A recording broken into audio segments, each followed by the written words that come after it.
পড়া ছাত্রছাত্রী, তাদের বাংলার 2 জন ছাত্রছাত্রীও চান্স পেয়েছে। তো আমরা যদি দেখি আমাদের এখান থেকেও হবে, গ্রেট সায়েন্টিস্ট হবে, আমরাও হতে পারি। কিন্তু আমাদের স্বপ্ন কি? স্বামী বিবেকানন্দের স্বপ্ন ছিল এই ভারত। আমরা সেই ভারতকে দেখতে চাই, এক সমৃদ্ধ ভারত, এই গৌরবশালী ভারত। আমরা আমাদের আত্মনির্ভর হতে হবে। আমাদের সমাজকে এই নির্দেশ আমরা দেব যে আমার পরিবারকে অটুট রাখতে হবে। পরিবারের মধ্যে আমাদের মা, উনি বলছিলেন বাপ্পাদা যে মা হচ্ছে প্রথম শিক্ষিকা, মাই সবকে প্রেরণা দেয়। আমাদের পরিবার আদর্শ পাঠশালা, প্রথম শিক্ষিকা মা, সেটা আদর্শ হিন্দু বাড়ি, আদর্শ হিন্দু গৃহ গড়ে তোলা। এটাই প্রাচীন ভারত থেকে চলে আসছে। আমাদের স্বদেশী ব্রত পালন করা, স্বয়ের অভিব্যক্তি, মাতৃভাষায় শিক্ষাদান, মাতৃভাষায় আমাদের জানতে হবে। অনেক ল্যাঙ্গুয়েজ, 4 ল্যাঙ্গুয়েজ আমরা জানবো, কিন্তু মাতৃভাষা ভুলবো না। আমাদের স্বদেশী ব্রত হলো মাল্টিনেশনাল কোম্পানি পরিত্যাগ করা। স্বয়ের ব্রত মানে স্বাভিমান, আমি হিন্দু, এই হিন্দু ভারতের সন্তান, ভারত মাতার সন্তান। স্বাভিমান মানে আত্মনির্ভর, স্বনির্ভর সমাজ। স্বদেশী ব্রত পালন করার সঙ্গে সঙ্গেই আমার জীবনে যা কিছু আমি স্বদেশের উন্নতির জন্য কাজ করি। ঠিক তেমনি আমাদের দেশের পর্যাবরণ নিয়ে অনেক চর্চা চলছে। বাড়িতে বাড়িতে কিচেন গার্ডেন, বাড়িতে বাড়িতে গাছ লাগাও, ফলের গাছ লাগাও, প্লাস্টিক বর্জন করো। কেন বাড়িতে প্লাস্টিকের বোতল? এই মাথামায়া শহরে মায়েরা জল আনতে যাচ্ছে প্লাস্টিকের বোতলে। আরে অনেক কিছু আছে, প্লাস্টিক বর্জন করুন। পানীয় জল বাঁচাতে হবে। আমি টাইমস অফ ইন্ডিয়াতে একটা লেখা পড়ছিলাম, তাতে লিখেছে আগামী 50-60 বছর পরে বিশ্বযুদ্ধ লাগবে পানীয় জলের জন্য। আশ্চর্য লাগবে। তারা লিখছে মাটির তলায় যে মিষ্টি জল, ভূগর্ভের জল কমতে আরম্ভ করেছে। আমরা নষ্ট করব না, জল বাঁচাতে হবে, স্নানে, খাবারের জল। এটাও কোথাও না কোথাও আমাদের সমাজকে পরিবর্তনের জন্য আহ্বান করতে হবে।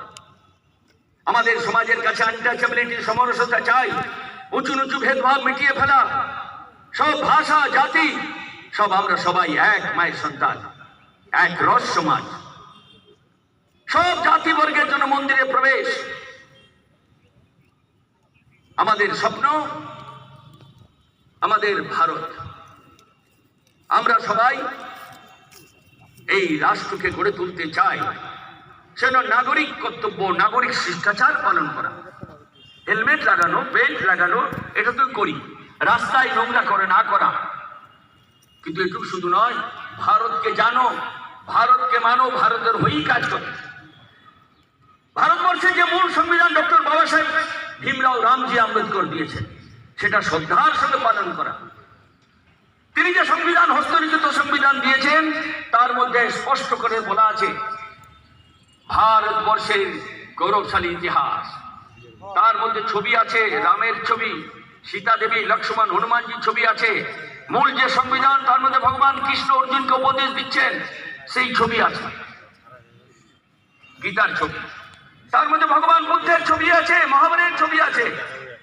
যে সংবিধান, তার মধ্যে নটরাজের ছবি আছে। যে সংবিধান দিয়েছেন, তার মধ্যে স্বস্তিক চিহ্ন আছে, ওম চিহ্ন আছে। সংবিধানের মধ্যে ধর্ম নিরপেক্ষতার কথা নেই, সেখানে আছে সব ধর্মের প্রতি শ্রদ্ধা। আমাদের দেশের এই সংবিধান আমাদের গর্বে। ভারতের প্রধানমন্ত্রী যখন প্রথম পার্লামেন্টে আসলেন, ওই সংবিধানকে মস্তককে মাথায় নিয়ে তিনি পার্লামেন্টে প্রবেশ করেছেন। কিন্তু দুর্ভাগ্য, 1976 ইমার্জেন্সিতে সংঘকে, অন্য সংগঠনকে সবকে বন্দী করে দিয়ে ইন্দিরা গান্ধী তার মধ্যে সোশ্যালিস্ট এবং সেকুলার শব্দ ঢুকিয়েছে। এটা সংবিধানে ছিল না। আমার দেশের ভাবনাই, এই সনাতন হিন্দু ধর্মেই ভাবনাই হচ্ছে মানব ধর্ম। এটা মানবতার চিন্তা। এর মধ্যে সেকুলার আমাদেরকে শেখাতে হয়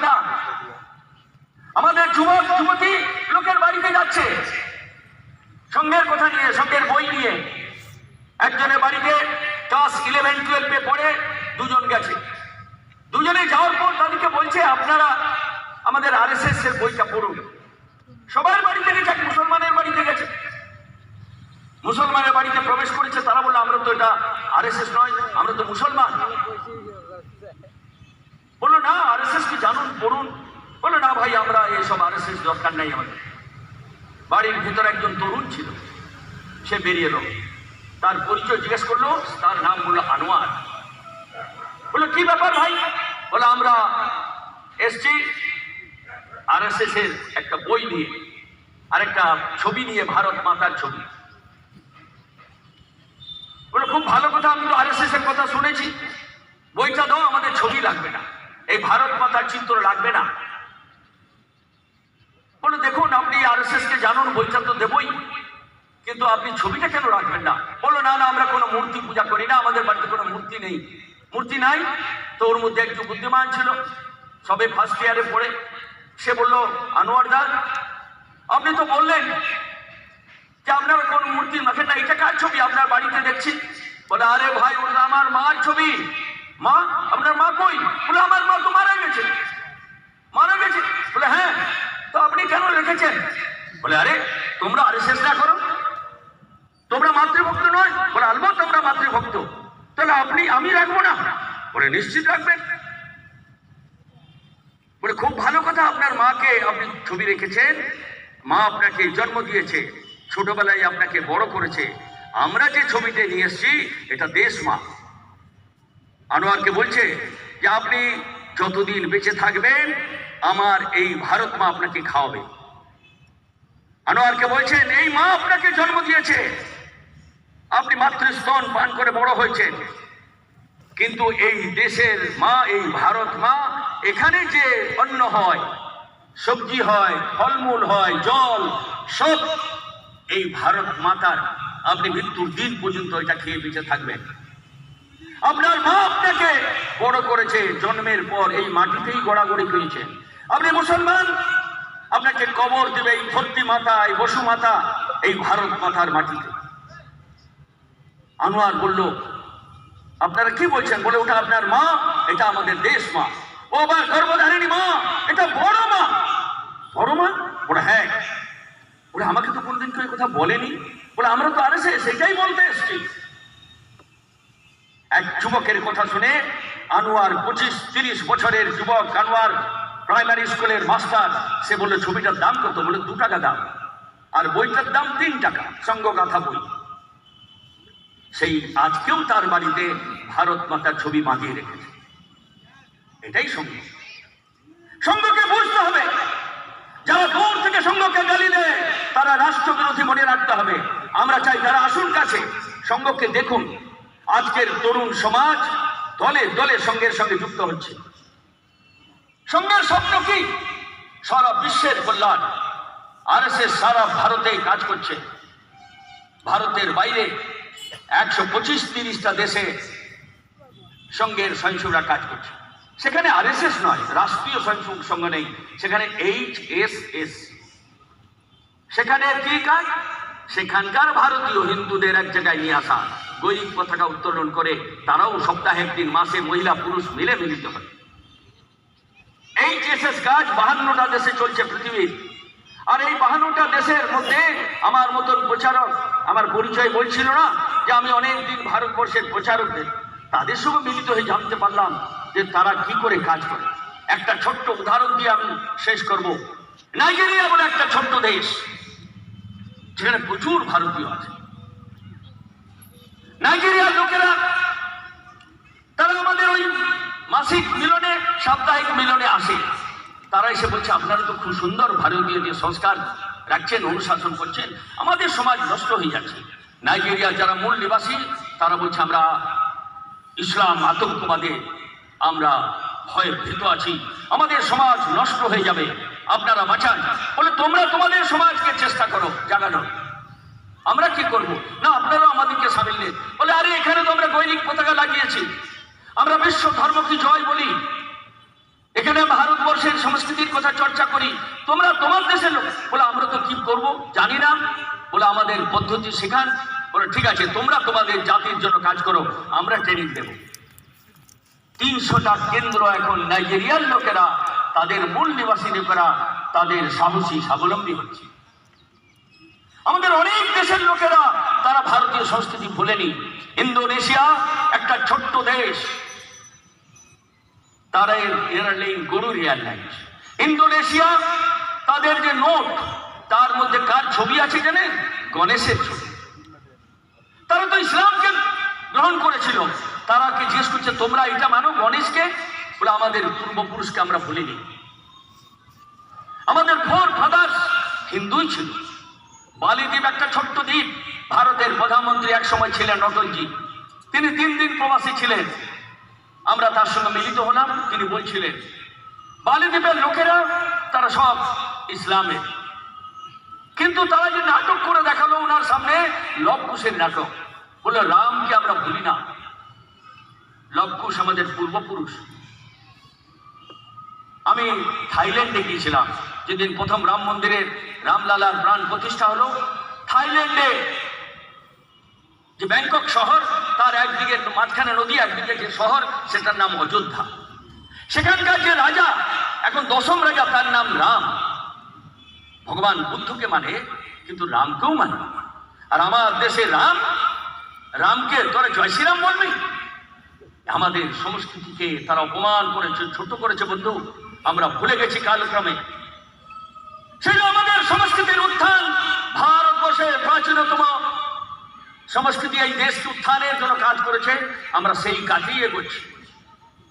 স্বামী বিবেকানন্দ আত্মবিশ্বাস সমাজকে জাগানোর জন্য তিনি বারবার বলতেন যে একটা ভেড়ার ছাগলের মাঝখানে একটা সিংহ বাচ্চা ঢুকে যায়। তার মা মারা গেছে বলে সেই শিশু সিংহ শাবক তাকে ভেড়ার চালক পালক তাকে নিয়ে যায়। তার বাড়ি থেকে বড় করে ঘাস খায়, ধান খায়, জল খায়, বড় হয়ে গেল। আকৃতি ভেড়ার থেকে বড় হয়ে গেল।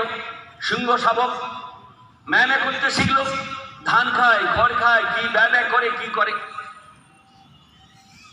আর তারপর 1 বছরের মধ্যে আকৃতি তার বড় বাছুরের মতন হয়ে গেল। সিংহ শাবক পাহাড়ের উপরে চড়তে গেছে একদিন, সেখানে একটা সিংহ ছিল।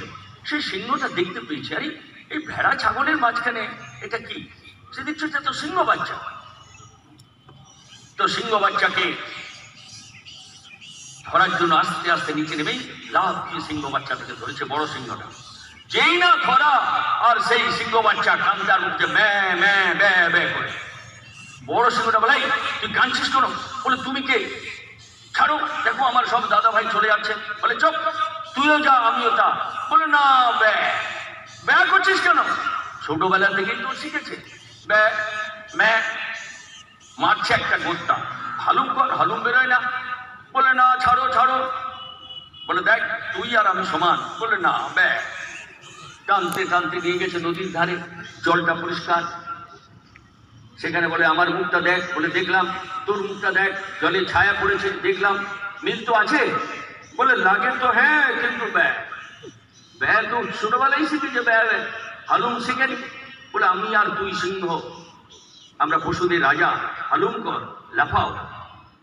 স্বামী বিবেকানন্দের গল্প সমাজের কাছে বলতেন, আর বলতেন এটাই যেটা দিয়ে আমি শুরু করেছিলাম, এই আত্মবিশ্বাস সমাজকে জাগিয়ে তোলাই তরুণদের স্বপ্ন। যে কাজটা সুভাষ বোস করেছিলেন, যে কাজ বিবেকানন্দ করেছেন, যে কাজের প্রেরণা রামকৃষ্ণ ঠাকুর রামকৃষ্ণ ঢুকিয়েছেন, এক নতুন যুগে আমরা প্রবেশ করেছি বন্ধু। সেই কাজ আপনাদের হাতে আসছে। আপনাদেরকেই নিজের জায়গায় কাজ করতে হবে, নিজের পরিবারে কাজ করতে হবে। কে বললো, কে ডাকলো, না ডাকলো, আমরা আমাদের এই সমাজের উন্নতির জন্য আমরা এক একজন নায়ক হিসাবে, দেশ ও নায়ক হিসাবে, নেতা নয় বন্ধু, রাষ্ট্রনায়ক, দেশ পূজারী হিসাবে আমাদের কর্তৃত্ব, নেতৃত্ব, এটাই আমরা জাগিয়ে তুলব। আমাদের বন্ধুত্বের ভাবনা জাগিয়ে তুলব। আমাদের চিন্তা হিন্দু চিন্তা, বসুধৈব কুটুম্বকম। সারা পৃথিবীতে যত মানুষ আছে সব আমার কুটুম্ব। এই নারী পুরুষের মিলিতভাবেই কাজ করা। আমাদের দেশের মাতৃশক্তিকে জাগার জন্য রাষ্ট্রীয় সেবিকা সমিতি সঙ্গে রাষ্ট্রীয় স্বয়ংসেবক সংঘ, এই দুটো সংগঠন কাজ করছে। দুটোই যদি একসঙ্গে মিলিয়ে আমরা কাজ করি, তাহলে অনেক দূর যেতে পারি। বিবেকানন্দের কথা বারবার দিয়ে আমরা শেষ করব। বলছেন যে একটা গরুর পাখি অনেক দূর যেতে পারে তার দুটো ডানা কাজ করলে। তো আমরা আমাদের চাই সমাজের নারী পুরুষ সবাইকে নিয়েই আমরা আমাদের এই সংস্কৃতির বিজয় যাত্রা আগামী চোখের সামনে দেখব। আমাদের স্বপ্ন বিজয় হি বিজয়, আমাদের স্বপ্ন তেরা বৈভব অমর রহে মা, হাম দিন চাল রহে না রহে, এটাই ভারত মাতার কাজ। চরৈবেতি চরৈবেতি।